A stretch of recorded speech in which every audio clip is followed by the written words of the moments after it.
Nés du fracas de la révolution industrielle et du capitalisme triomphant, les anarchistes, depuis 2 siècles, incarnent le refus de la domination de l'homme par l'homme et l'utopie d'une société égalitaire, sans Dieu ni maître. Pourtant, des chrétiens se sont toujours reconnus dans ce mouvement, puisant dans les évangiles, la source de leur engagement. Alors il y a certains anarchistes chrétiens qui préfèrent une variante, qui est un seul Dieu, un seul maître. Malraux disait « le Christ, mais c'est un anarchiste, et c'est le seul qui a réussi ». De la fondation des Catholic Workers par la new-yorkaise Dorothy Day, aux expériences autogérées d'une jeunesse engagée, en passant par les actions antinucléaires de militants déterminés, existe-t-il des convergences entre anarchisme et christianisme ?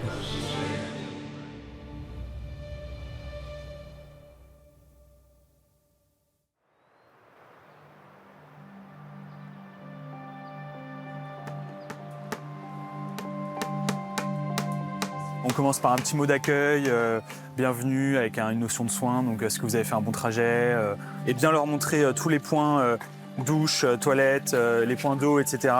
En leur expliquant un peu la logique d'un festival en autogestion où les festivaliers non seulement ne sont pas consommateurs d'un service qu'on leur proposerait, mais sont invités à s'engager, à être partie prenante, etc.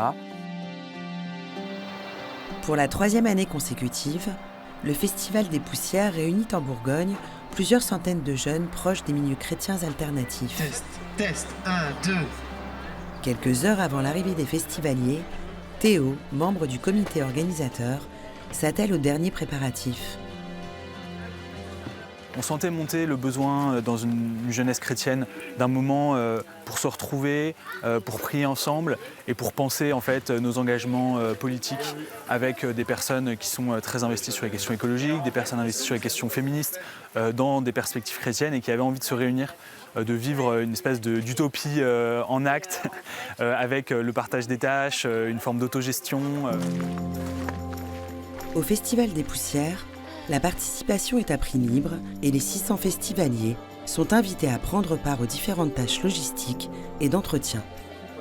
Ce qui est certain, c'est que nous, dans nos inspirations, dans le mode de fonctionnement, il y a quelque chose de l'anarchisme qu'on pourrait aussi appeler autogestionnaire, c'est-à-dire pour faire un festival, on n'a pas besoin d'avoir un chef, un patron, qu'on peut s'organiser collectivement. Moi, mon enjeu pour ce matin, c'est que tout le monde arrive bien, qu'on n'ait pas de personnes perdues dans une gare à droite à gauche. C'est un peu mon inquiétude. Moi, j'espère que la pluie va s'arrêter, qu'on va pouvoir commencer le festival dans les meilleures conditions possibles. J'ai hâte de ressentir à nouveau cette joie de voir arriver tous les festivaliers. Cette année, près d'une trentaine de conférences sont au programme, avec comme thème principal la portée politique du royaume de Dieu. De la social-démocratie aux enjeux LGBT, en passant par l'écologie ou l'anticapitalisme, de nombreuses tendances sont représentées, avec pour certains militants une sensibilité affirmée à la philosophie anarchiste. Bienvenue aux Poussières. Merci. Alors je vous donne vos petits carnets de participants. Hop là. Merci. Allez-y, avancez-vous. Parmi eux, Camille, étudiante en sciences politiques et membre du collectif Lutte et Contemplation, ou Timothée, auteur et journaliste indépendant. L'anarchisme, c'est un courant politique qui n'est pas facile à définir parce qu'il n'y a pas de doctrine, de doxa établie. C'est pas comme le marxisme où il y a vraiment des principes très clairs, des penseurs canoniques. J'ai beaucoup d'affinités avec la pensée anarchiste parce que j'ai souvent constaté que dans d'autres courants de gauche, que ce soit les courants marxistes ou les courants sociodémocrates, il y avait soit quelque chose qui n'était pas assez radical, qui n'allait pas assez loin dans la critique des systèmes de domination, d'oppression, soit une tentation autoritaire, c'est-à-dire au nom de la lutte contre le capitalisme, on va mettre en place de nouvelles formes de domination bureaucratique, étatique. Pour moi, la définition de l'anarchisme, je reprendrais une définition un peu classique qui est celle de dire que c'est l'organisation sans l'autorité. C'est une petite variante de l'ordre sans le pouvoir. Enfin, il y a souvent cette idée dans l'anarchisme que c'est un peu le désordre, le chaos. Alors que l'intérêt, c'est de dire, en fait, les êtres humains peuvent s'organiser, c'est-à-dire vivre ensemble avec des règles, des manières de fonctionner, toute une organisation, sans nécessairement avoir besoin de contraintes extérieures, d'avoir des personnes dont la fonction ultime et unique, c'est le maintien de l'ordre. que chacun se sente Ce qui est bien. hyper intéressant dans l'anarchisme, c'est précisément que c'est toujours une liberté qui est inscrite dans une communauté. L'aspect collectif, il est essentiel. Et beaucoup de penseurs anarchistes l'ont dit, Proudhon, Kropotkin, ils estiment que l'expression maximale de la liberté, elle ne se trouve que dans la vie communautaire, dans la vie collective. Et donc précisément, en fait, ça fait un cadre à la liberté qui est quand même assez fort. C'est sous la plume de Pierre-Joseph Proudhon, en 1840, que le mot anarchiste est pour la première fois revendiqué. Au cœur de la révolution industrielle, d'où émergent de nouvelles inégalités, Proudhon propose dans la non-violence un modèle de société où le pouvoir vertical et centralisé laisse la place aux fédérations d'associations, au mutualisme et à la coopération entre individus libres. Je crois, moi, qu'il y a une tendance un peu pérenne chez les êtres humains dans l'histoire de l'humanité à questionner les formes d'autorité qui s'imposent à nous. Cette tendance pérenne-là, selon moi, elle s'est incarnée très fortement à partir du 19e siècle dans les mouvements ouvriers de toutes sortes. Ça a pris différentes formes, le socialisme, le communisme, le libertarianisme aussi.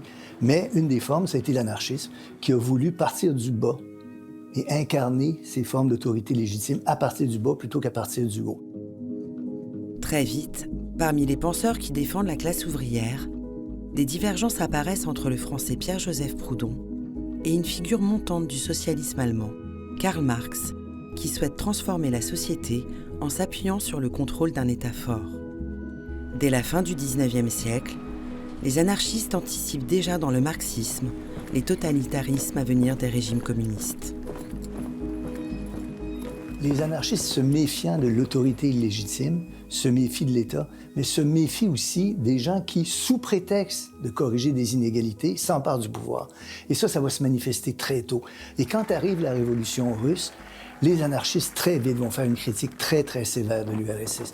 Et ce qui porte leur critique avec un grand intérêt, je pense, une grande acuité, c'est que ces gens-là voient bien qu'il y a une forme de pouvoir de nature totalitaire qui est en train de se mettre en place.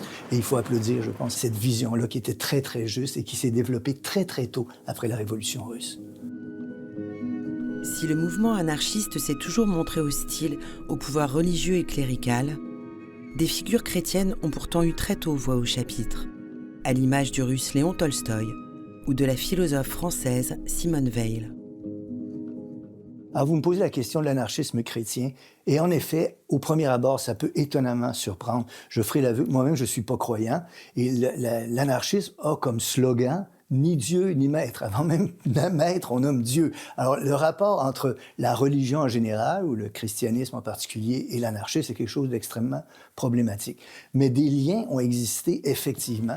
Aucune forme d'oppression n'y est acceptée, qu'il s'agisse par exemple de sexisme, de racisme, de validisme, de LGBT-phobie. L'anarchisme chrétien, moi je dirais, c'est à la fois tout l'anarchisme et tout le christianisme.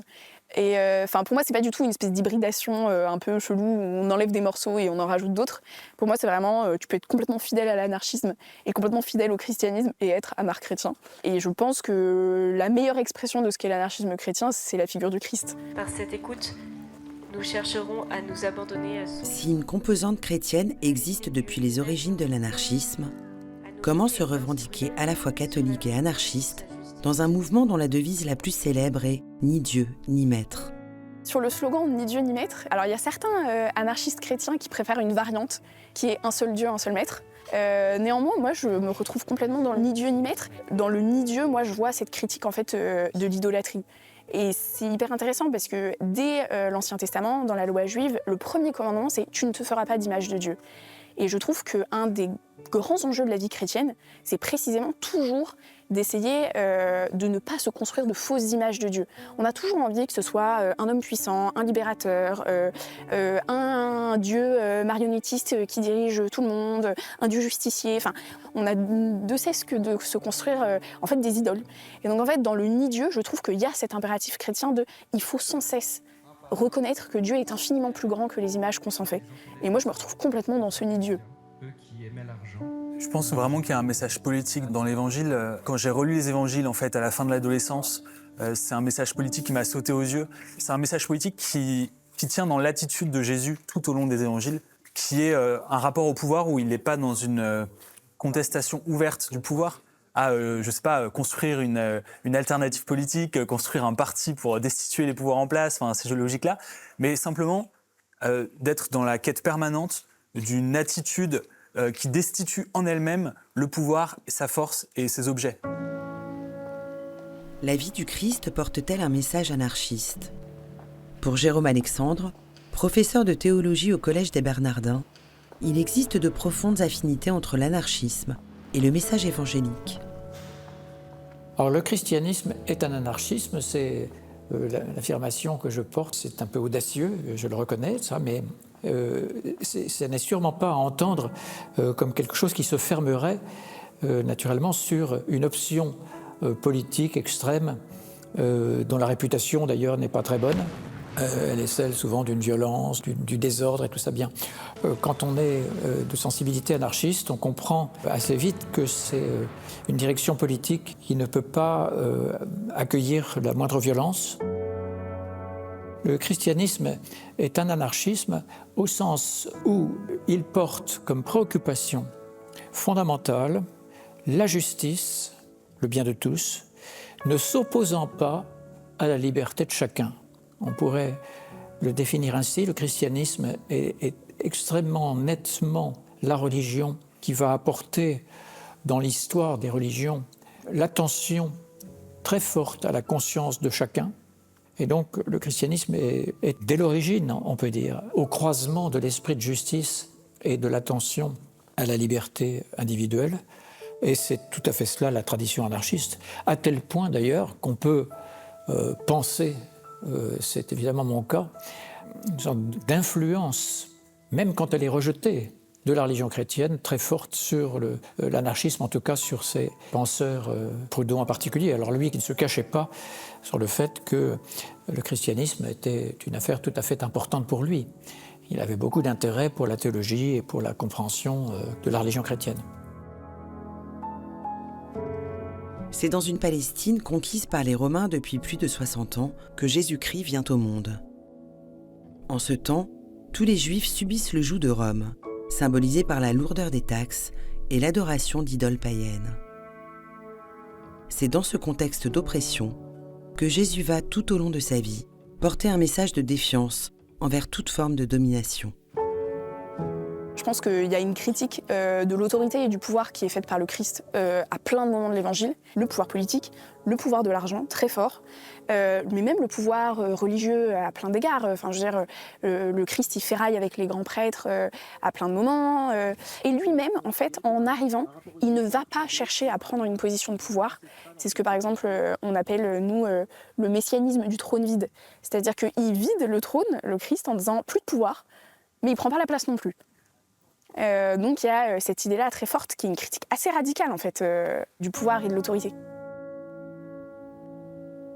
Moi, dans ma vie, dans mes lectures, dans la sagesse de l'Église que j'ai essayé de comprendre et d'apprendre, il m'apparaît de plus en plus, au fur et à mesure du temps, que le message chrétien est anarchisant, dans le sens où il est destructeur des fausses dominations et des fausses idoles, et que notre travail de chrétien doit être en permanence d'essayer de montrer la fausseté de ces structures hiérarchiques et de cette domination, par un travail non violent et d'amour de son prochain, et non pas par une révolution sanglante, mais en tout cas toujours d'essayer de se placer comme des enfants du Père, donc des enfants libérés et libres, et on n'est plus esclaves du monde, non plus du péché, non plus de ces structures non plus.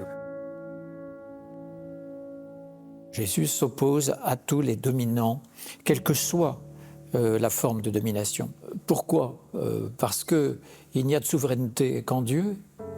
Or, la souveraineté de Dieu est une souveraineté non pas de domination dure et imposant une obéissance qu'il faudrait supposer aveugle, etc., mais au contraire, une souveraineté qui féconde la liberté d'autrui. Parce qu'elle est amour. S'il puise sa cohérence dans le message des évangiles, l'anarchisme chrétien n'est-il qu'une théorie politique abstraite ou peut-il s'appliquer concrètement ? C'est aux États-Unis, en la personne de Dorothy Day, qu'il trouve au XXe siècle sa plus belle incarnation. Il y a une figure qui nous inspire particulièrement, c'est la figure de Dorothy Day.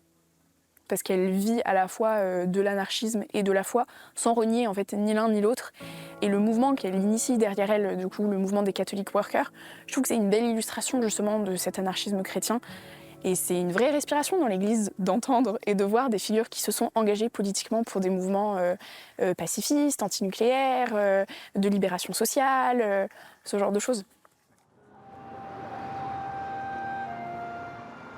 Fondée par Dorothy Day dans les années 1930, les Catholic Workers représentent aujourd'hui plus de 200 communautés à travers le monde, dont la plus importante se trouve à New York City. Hello, good morning. Free information against the war, folks. Free information against the war. Good morning. Free information against the war. Free information against the war. Very nice. Yes, good. Bill est l'un de ses militants les plus anciens depuis sa rencontre avec Dorothy Day dans les années 1970. Chaque samedi, ce franco-américain est présent à Union Square pour tenter de sensibiliser les passants pressés à la cause pacifiste. This demonstration has been going on for about 7 or 8 years weekly. The United States government has, I think, 800 military bases around the world. And we want a better world for our children, for the people who come after us. We can't keep making nuclear weapons. We have an article in this issue from 1945 when Dorothy was criticizing the bombing of Hiroshima and Nagasaki. Very few people are aware of this resistance to nuclear weapons in the United States. Good morning. Free information against the war. La ville de New York, je la déteste et je l'aime en même temps. J'aime l'énergie, mais je déteste le fait qu'il y ait tellement de sans-abri. I think the number officially is 100,000 people in the shelter system out of a population of 8 million. And in the last 2 years, New York has received 40,000 migrants from Texas and Florida who were sent here by the governors of those states because they are in crisis on the southern border. It's a luxury high-rise, and I wanted you to see all of the windows that are blocked off with cardboard or something because they're not inhabited. We build apartments in New York not for people to live in, but to invest. It's an injustice. Depuis plus de 50 ans, le Catholic Worker de New York occupe 2 petits immeubles au cœur de East Village, la Mary House et la St. Joseph House. The neighborhood has become gentrified, so the real estate interests offer us $25 million to leave, and we're not about to leave. The Catholic Worker was founded during the Great Depression, and really from its inception, it has involved both a newspaper with the name The Catholic Worker, as well as houses of hospitality. As this organization has spread, it has maintained a commitment to anarchist values. So each house of hospitality has autonomy. There's no bureaucracy. There's no CEO. Each community to be attentive to the particular needs of their place and to respond creatively and flexibly to those needs. Chaque matin, une soupe populaire est préparée par les membres du Catholic Worker. Parmi eux, Carmen Trotta, qui vit dans la pauvreté volontaire depuis l'âge de 25 ans. I've been living at the New York Catholic Worker for 37 years. A number of the people there are full-time volunteers. The larger community are people that we've let in from off the streets who could come and stay for the rest of their lives or not. I have to be down in the kitchen every morning at 5 o'clock, and from 5 o'clock till 2 o'clock, we are serving poor people in the neighborhood. Typically, there are about 100 or 130 people a day that come to the soup line.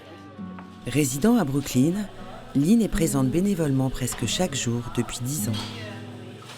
When I was little, we didn't have very much, and my mama would say, we may have little, but some have none.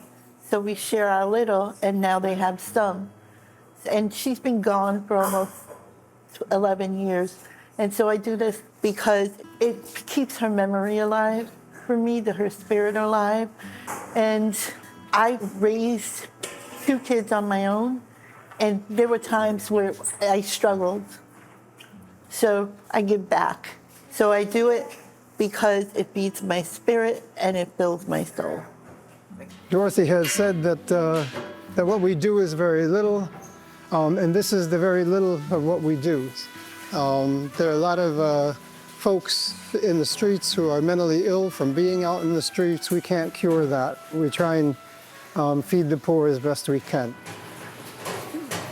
Soon we will serve the sandwiches, the soup, coffee, and they come in, we talk to them, and just make them feel welcome. Our Father, who art in heaven, hallowed be thy name. Thy kingdom come, thy will be done, on earth as it is in heaven. Give us this day our daily bread. The Catholic Worker has been inspired by the thought of its 2 co-founders, Dorothy Day, Peter Morin, which is to create a society where it's easier to be good. Let us pray for them. Let us. I feel magnetically drawn here. I feel called to be here. So I enjoy it here, but I also feel like this is just the air that I want to breathe in. Le Catholic Worker, c'est ma deuxième famille. Quand je suis arrivé à New York, c'est vraiment le Catholic Worker qui m'a accueilli. Je dormais là, je servais les repas. Puis il y avait vraiment une vie familiale, le fait de partager cette pauvreté, partager le fait qu'on mange ce que les gens nous donnent, partager les bedbugs, les punaises de lit, les souris. Tout cet environnement-là fait en sorte qu'on a quelque chose en commun qu'on partage pas avec les autres. What's so funny about peace, love and understanding?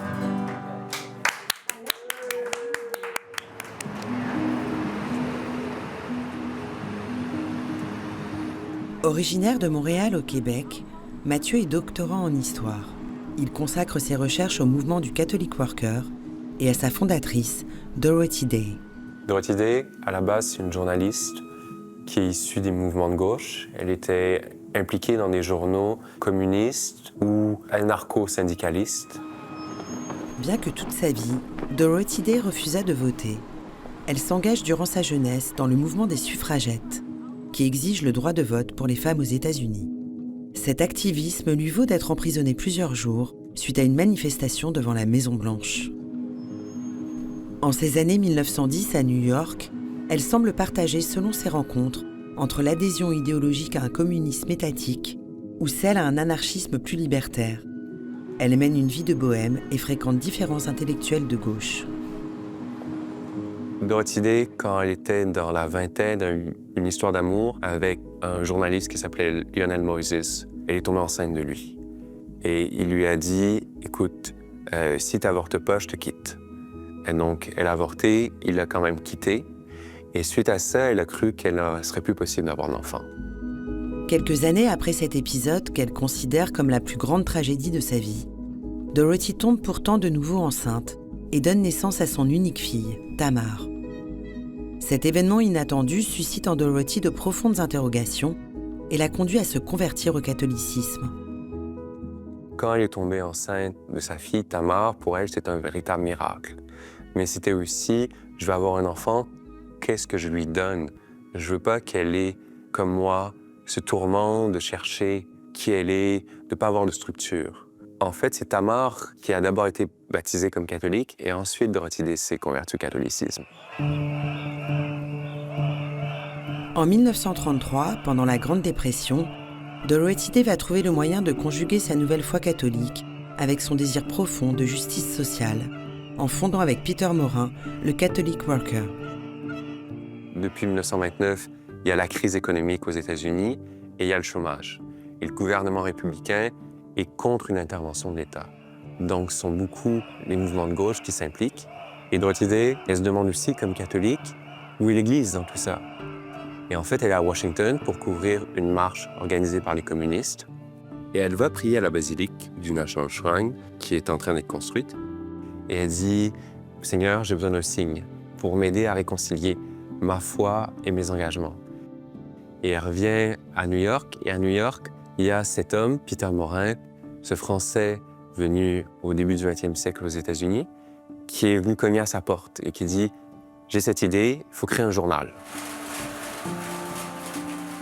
The Catholic Worker newspaper was the beginning of the Catholic Worker. When Dorothy and Peter began the movement, they had the idea for the paper because they had both been part of other political and religious movements, and there wasn't a paper like this, which was sort of early church teaching plus the idea of labor rights and workers' rights and stuff like that. So they thought, let's share these ideas with people.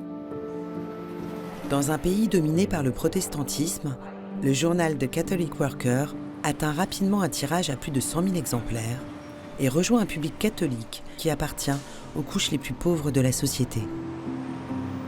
Dès les années 30, sous la plume de Dorothy Day et Peter Maurin, le journal s'oppose sans ambiguïté à l'antisémitisme, qu'il soit à l'extérieur ou au sein de l'Église catholique. Il diffuse un message antimilitariste, dénonce l'idéologie communiste et tous les totalitarismes que voit naître cette époque. Le Catholic Worker est pacifiste, antimilitariste, mais pendant la Deuxième Guerre mondiale, il y a souvent eu des débats.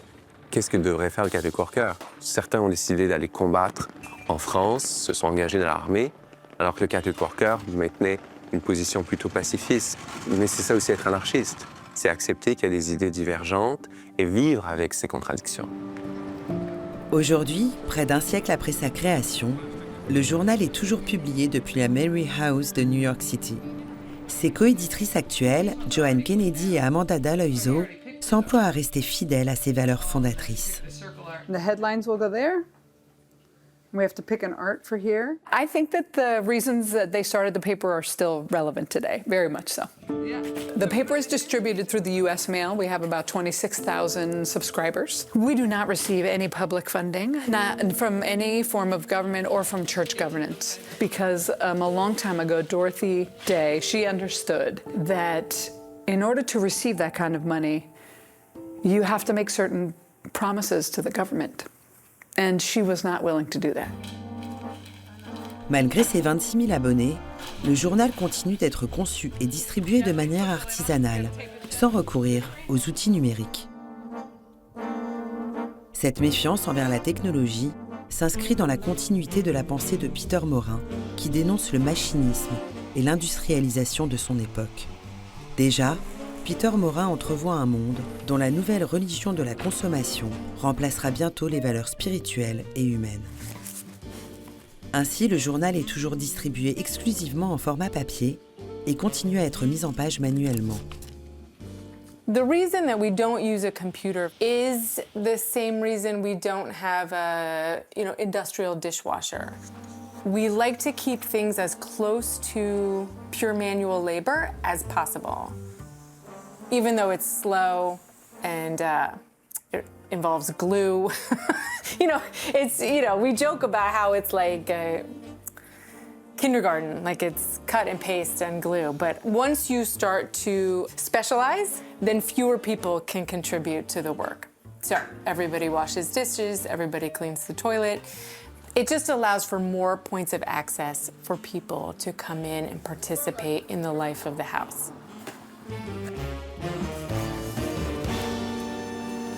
These days, we always write about what's happening in the world, in particular in places where the government that our taxpayers are supporting are propagating war. So that means that right now we're writing a little bit about Yemen, of course Gaza, but then we also like to give the reader something to contemplate that is prayerful.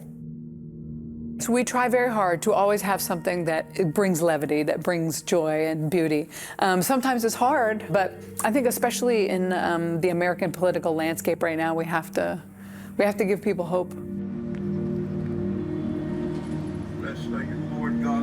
Entre les œuvres de miséricorde, son engagement militant et l'édition du journal, la vie du Catholic Worker est rythmée par des temps de prière et de recueillement. Régulièrement, le père Raymond Roden se rend célébrer une messe au cœur des locaux de la St. Joseph House. Christian anarchism is an approach to living anarchist ideals that is animated by a sensitivity to the message of Christ. But then simultaneously, I think the anarchist component shapes the understanding of Christianity. We don't want to think about God as being elevated above reality on a throne somewhere, right? We want to think about God as God is described, for instance, in Laudato Si, as being omnipresent, present throughout creation in this kind of like liberating way. Like Pope Francis puts it this way, the universe unfolds in God who fills it completely. Il y a beaucoup de gens qui viennent au Catholic Worker en voyant le Catholic Worker comme étant quelque chose de gauche, qui travaille pour la justice sociale. Mais il faut savoir que Dorothy Day était très fidèle à la doctrine de l'Église, était anti-avortement, contre les femmes prêtres, et Peter Morin aussi. Donc au Catholic Worker, on a un espace où des gens de droite viennent et travaillent avec des gens de gauche. Et je pense que dans une société qui est très polarisée, le Catholic Worker est ce qui me donne encore de l'espoir, d'une certaine façon. Un des avantages de ce terme anarchiste, c'est que ça permet de dépasser les clivages gauche et droite. Et ça a été illustré d'ailleurs par tous les gens qu'on peut un peu catégoriser comme anarchistes chrétiens au XXe siècle. Quelqu'un comme Dorothy Day, par exemple, aux États-Unis, quelqu'un comme Jacques Ellul. Ce sont des gens qui sont non catégorisables, inclassables selon les catégories de gauche et de droite, parce que certains vont les trouver trop conservateurs sur les mœurs, d'autres trop anti-libéraux d'un point de vue économique, d'autres trop libres ou parfois trop socialistes. Ils ne circonscrivent à aucune de ces catégories habituelles de gauche et de droite. Et ce terme anarchisme est très utile dans ce sens-là pour essayer de s'extraire de ces catégories. Après une vie exceptionnelle, marquée par une profonde piété et une remise en question de l'ordre établi, Dorothy Day s'est éteinte en 1980 à la Mary House, où elle vivait parmi les plus démunis. Pour préserver sa mémoire, les membres du Catholic Worker ont conservé intacte sa chambre, ainsi que les objets qui peuplaient son quotidien. Comme beaucoup d'anarchistes, elle était très disciplinée dans l'emploi de son temps. Le silence, la prière, la contemplation allaient main dans la main avec une vie politique non violente, active. C'est l'action et la contemplation ensemble. C'est une des seules qui a combiné. En général, on a toujours la politique 24 heures sur 24 et c'est barbant comme tout. Et puis, de l'autre côté, il y a le religieux focalisé sur son salut individuel. C'est barbant aussi.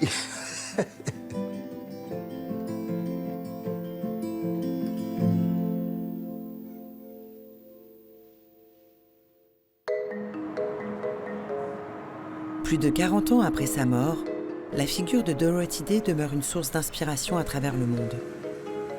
À Paris, dans le quartier de Ménilmontant, une douzaine de jeunes chrétiens ont fondé un café solidaire nommé le Dorothy en son hommage. On est un lieu qui s'inspire de l'expérience de Dorothy Day et du Catholic Worker. On repose sur 3 piliers. Un pilier social, un pilier manuel et un pilier intellectuel. Donc le pilier social, c'est un café solidaire qui est ouvert toutes les après-midi en semaine, qui propose des boissons gratuites pour des personnes isolées, précaires. Et donc on accueille des gens qui ont été dans des situations difficiles, certaines qui sont passées par la prison, certaines qui ont des problèmes d'addiction. Le Dorothy propose aussi du soutien scolaire aux enfants du quartier, ou de réconcilier le travail intellectuel avec le travail manuel à travers des ateliers de travaux pratiques. On tranche avec celui-ci, c'est celui-ci qui bouge, pas celui-ci qui monte.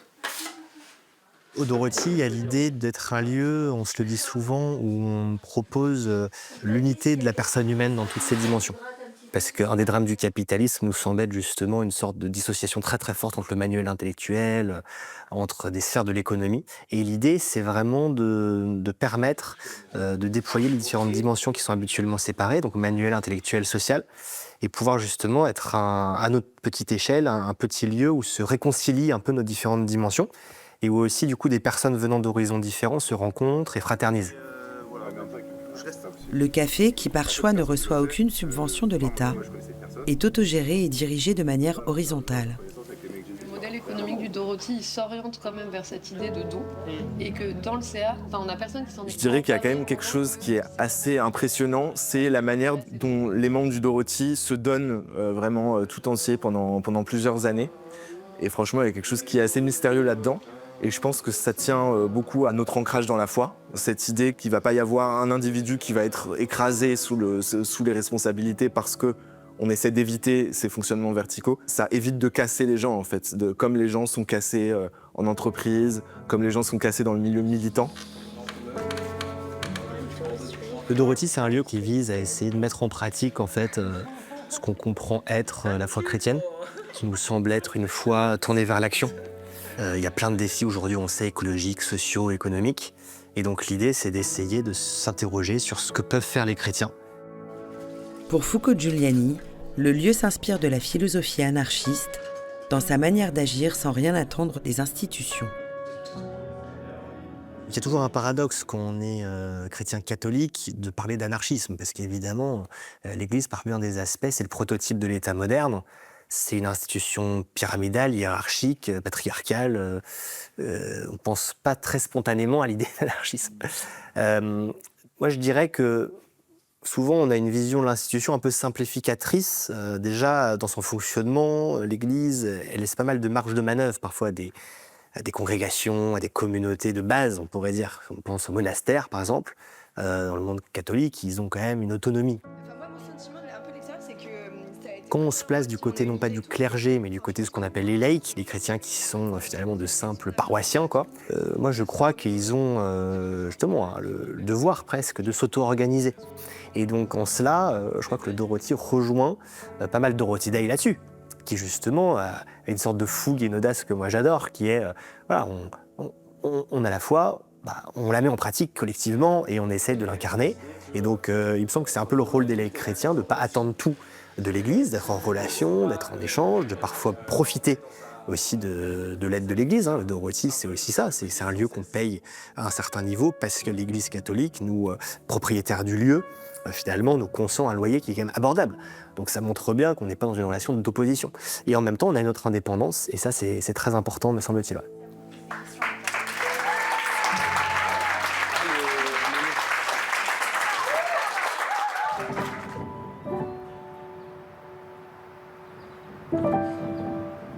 Dans le cadre de ses recherches, Mathieu se rend dans l'État du Vermont rencontrer la petite fille de Dorothy Day, Martha Hennessy. Hello, hello! Matthew! Good to see you. I'm good, thanks. How are you? Thank you for coming. Thank you for having me. I haven't seen you Depuis plus de 20 ans, Martha est investie dans un projet faramineux, obtenir auprès du Vatican la canonisation de sa grand-mère. So what are the news with Dorothy's canonization? It's moving forward. 3 years have passed since the archdiocesan phase closed, and they sent 2/3 of a ton of paperwork to Rome. And Waldery, our postulator in Rome, felt that it would take him about 3 years to get through all of that paperwork. And of course, we know that Pope Francis is so supportive and excited about this. So we're waiting. There's a lot of kerfuffle, too, about whether she should be canonized, because that's expensive and the church is complicated. But if a single mother becomes a saint in the Catholic Church, I'm on board. Let's go. We call Dorothy Granny, and I grew up without my father or my grandfather, so it was very important for her to stay in touch with us and to visit us and to give my mother support. So she was very much a constant presence in our lives as young kids growing up. We have lots of wonderful memories, you know. Granny really tried to be a regular, normal grandmother, which she did pretty well.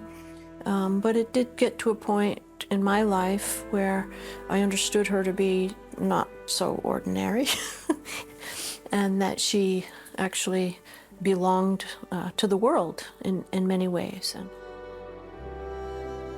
I would say my first memory of her was sitting in her lap. I was maybe 3 years old, and she was telling stories. She was a wonderful storyteller.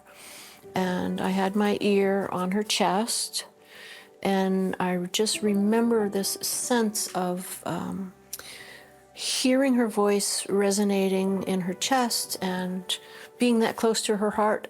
I experienced for the first time some kind of an understanding of the presence of God.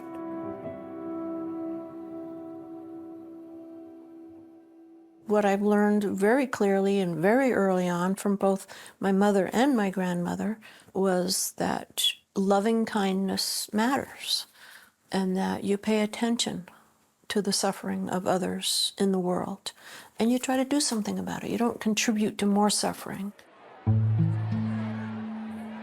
À l'image de sa grand-mère, Martha a dédié sa vie aux luttes pacifistes, allant jusqu'à séjourner à plusieurs reprises dans les prisons américaines.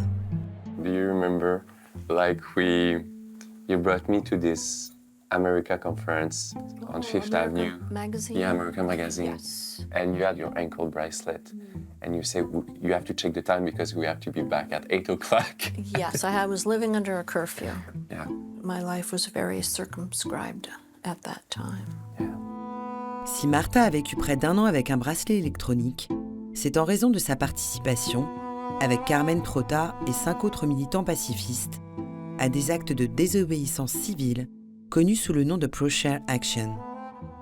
Au sein du Catholic Worker, il y a différents mouvements suite à la mort de Dorothy Day qui se sont développés. Et un des mouvements, c'est le Plowshare Action.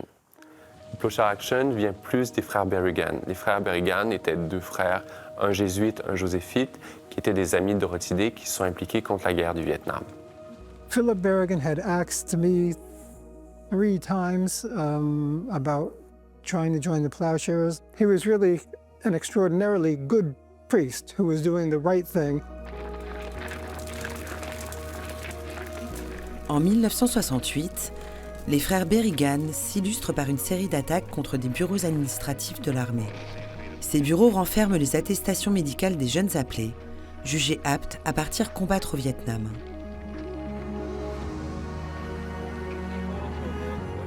Daniel and Philip Berrigan went into a draft board office, took out like 400 draft files, walked it outside of the building, and burned it with homemade napalm. All of those draft files that got burned away, those people never had to go because they didn't replicate it. There's only one of those cards. And they spent some time in jail. But it kicked off a movement. Je pense que les Plowshares ont amené quelque chose de différent. Dorothy Day était, oui, pour le fait de mener des actions qui allaient éventuellement nous conduire en prison, mais c'était des actions pacifistes. Alors que le Plowshare reste des actions qui sont pacifistes. Le but, c'est pas de faire de mal, mais avec une certaine force. Depuis les années 1980, aux États-Unis ou en Angleterre, une centaine d'actions coup de poing visant des sites militaires ont été menées par des activistes se réclamant des Plowshare Action.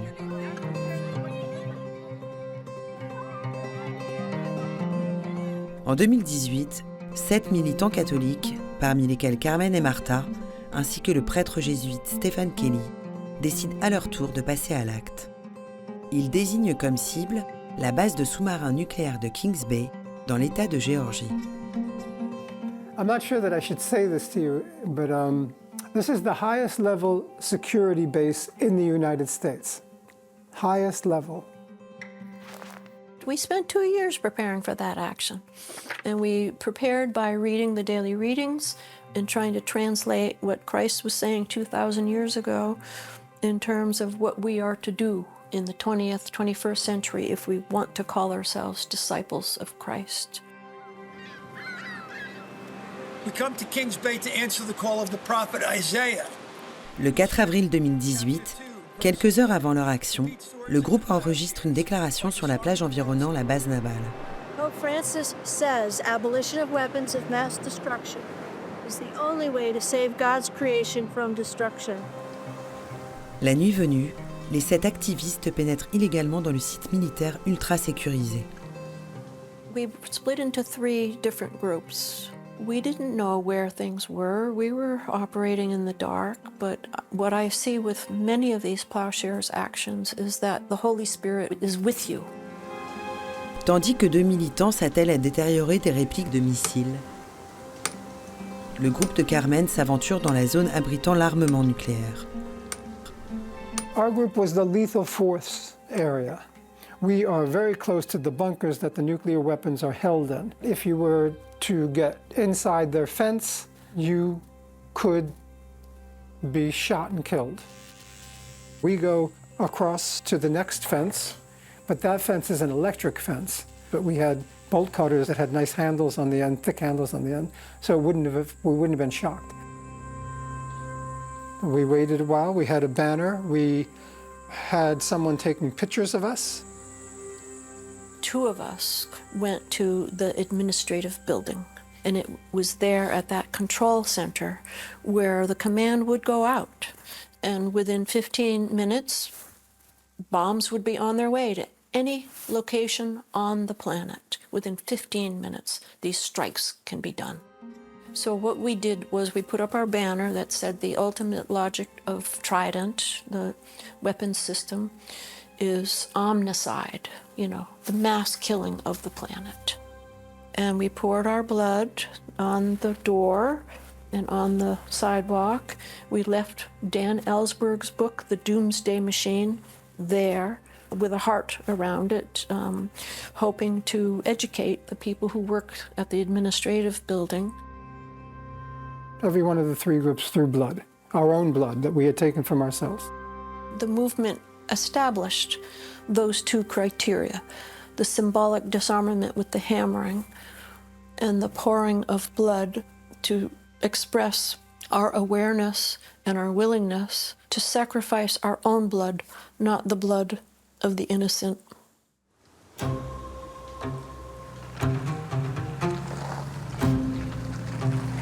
Tour à tour, les 7 activistes disséminés dans la base sont arrêtés et placés en détention. Ils devront répondre devant la justice pour des faits de conspiration, d'intrusion dans un site militaire et pour avoir causé près de $30 000 de dommages matériels. In our court case, what I said is that it was the right thing to do. If I were to get killed, it would have been a worthy sacrifice. Rejoice in the Lord always, again I say rejoice. Pendant les 4 jours que durera leur procès, les membres des Plowshare Action plaideront non coupables et revendiqueront un acte de désobéissance civile, comparant l'arsenal nucléaire américain à un pistolet braqué sur la tête du monde. Keep on keeping on, resist. Alors qu'ils risquent plus de 20 ans d'incarcération, ils passeront près de 3 ans en prison ou en liberté conditionnelle. I did the right thing. It had personal consequences to me and to my family. But I have no regrets whatsoever that I was able to express myself. And the court made me promise, my attorney made me promise that I'd never do it again, and I don't know if that will hold or not. We have the anarchism of whose law are we going to follow? Are we going to follow state laws, which right now, this genocide in Gaza seems to be okay with the establishment? Or am I going to follow God's law in terms of doing what is right, what I know is right? So I'm grateful for the opportunity to have experienced that. These are who we are serving in these communities. And of course, on either side of my Fritz Eichenberg print, I have.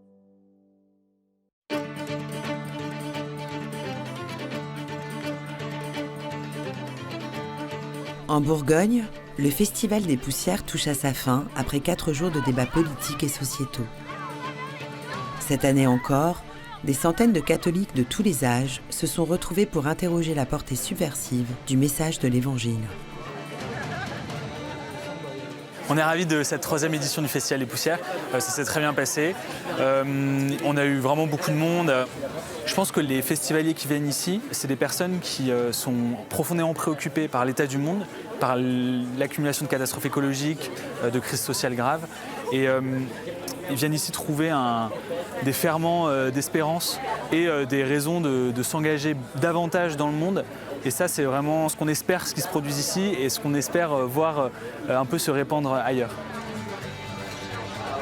Alors, le christianisme est-il un anarchisme ? Si la rencontre entre ces deux termes peut surprendre, une petite tendance anarchiste a trouvé sa place dans un christianisme pluriel aux multiples facettes. Je crois que le christianisme a une puissance de réponse à la crise que le monde connaît en ce moment. Il y a cette dimension éminemment subversive, en réalité, que porte l'Évangile et qui pourrait aujourd'hui être rappelée pour inventer une société qui a besoin complètement justement de réinventer ce que c'est que le vivre ensemble, ce que c'est que l'attention à tous dans un esprit d'égalité, de liberté et de justice. It's important for people of kindred spirits like ourselves to not be concerned. Don't let the politics of the world interfere, right? We actually know what we need to do, and it's take care of our neighbor. And, you know, terrible people will get elected and terrible things will happen in the world, but that is not the end, right? We just have to carry on. We have to believe in ourselves and trust God and carry on.